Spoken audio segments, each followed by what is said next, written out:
Pag sinabi mong branded, talagang may pinapanghawakan talaga yung company na nakuha nila na mga awards from the award-winning bodies.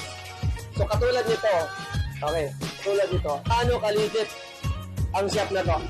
So, pumunta tayo muna dito sa may mga arguments nila.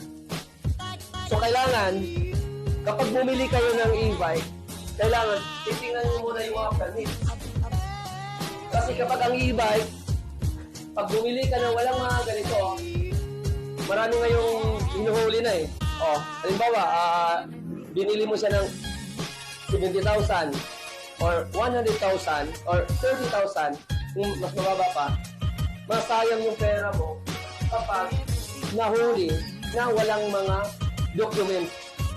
Marami na kasing hindi nakukuha sa impounding area kapag nahuli sila na walang documents. And then isa pa, ang titingnan natin kung may mga parts ang shop nila. Kaya yan ang uunahin natin titingnan, titilatisin kung itong mga e-bike companies is talagang legit.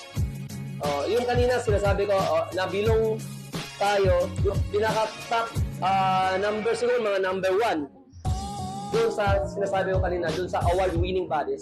Makikita mo siya na talagang tested and proven dahil sa award na to. Philippines top 1 event planner, Romel Espera.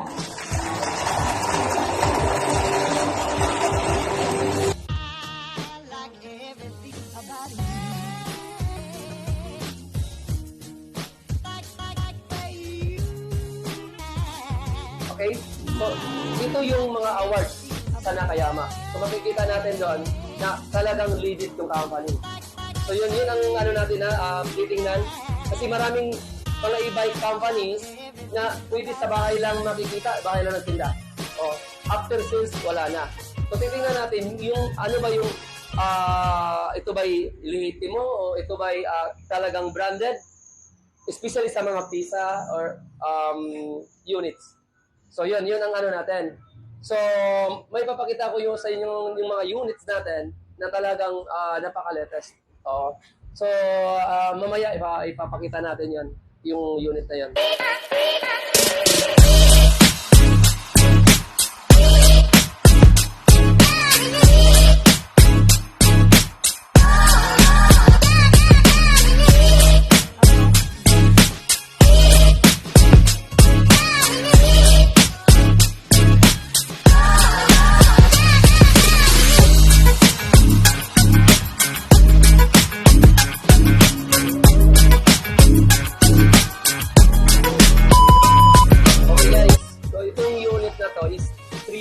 Warranty.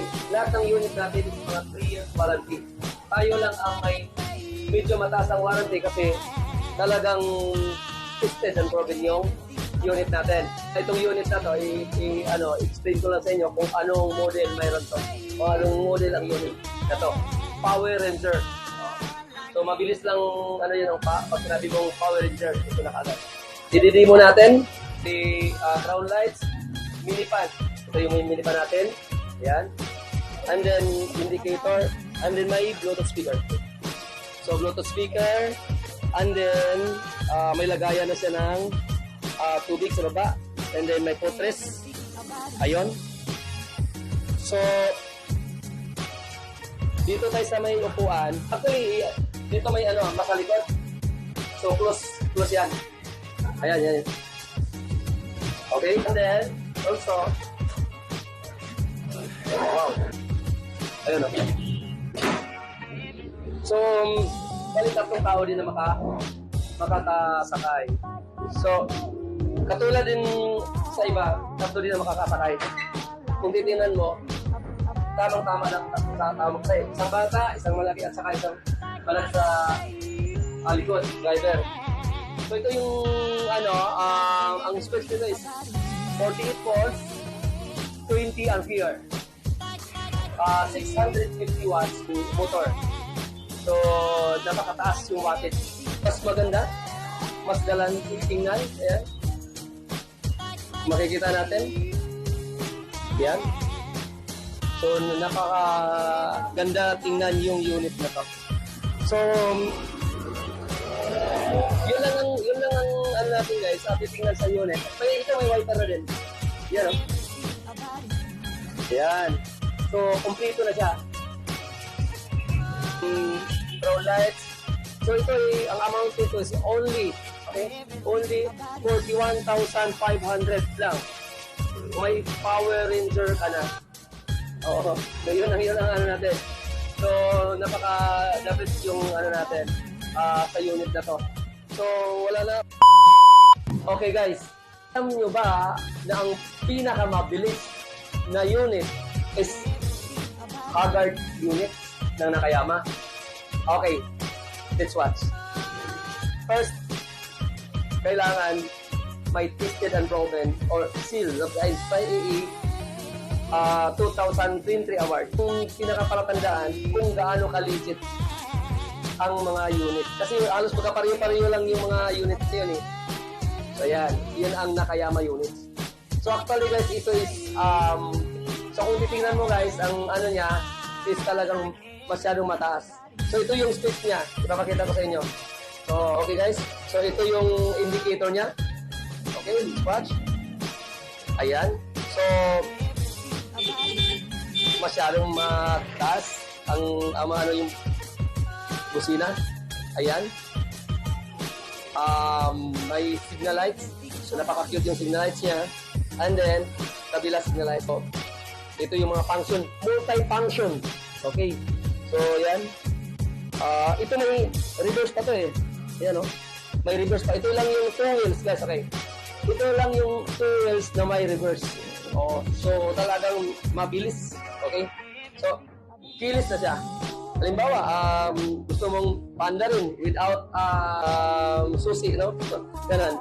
Ganun lang. Kaya nandito ka, pwede. Ayan, umandar. So, ganun siya ka-safety and then ganun ka-safety kung malayo. So, automatic siya mag-alarm yan pag malayo. Yan. So, ganun siya ganun ka-safety.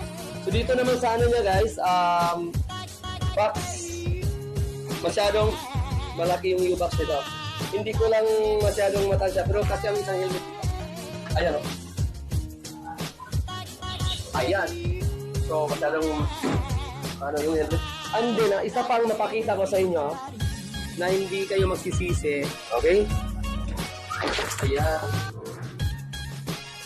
Siguro kahit dalawang helmet yan, kasi pa. O yan, tingnan nyo. Kaya sinasabi ko sa inyo guys, sobrang laki talaga yung U-box nito. So may breaker, so 60 breaker, and then grabe, sobrang laki.